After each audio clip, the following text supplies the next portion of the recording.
5G is coming everywhere, right? You see it on TV everywhere. There is only one American-owned 5G factory in the United States, and we're standing in it at JMA. This will cement Syracuse as the 5G capital of the United States.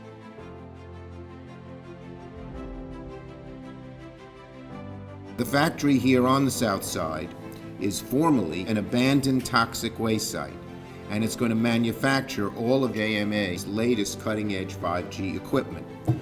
It'll employ over 200 people, in addition, as I said, to the 500 employed north of here in Liverpool.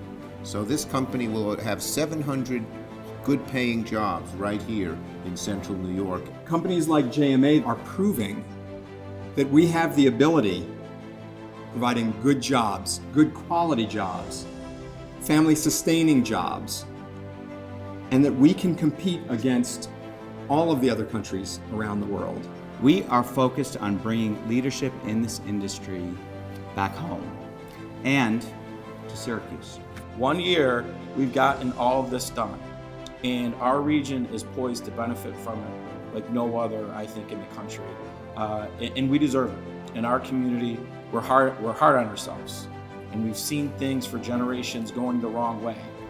But that's not where we are today. What we're discussing today, what we see behind us, it's not an accident, it's not luck.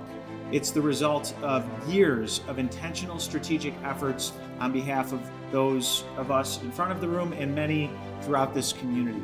And I would say for JMA and for the new jobs they'll create because of the legislation we have passed, the best is yet to come. The best is yet to come.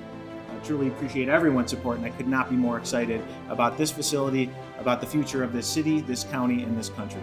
Ben, Ryan, County Executive Mayor, fabulous for all that you are doing. Thank you so much. Well, I am thankful for everything you're doing for our country. Senator, I'm most thankful for what you're doing right here. Thank you. Thank you. Thank you very much.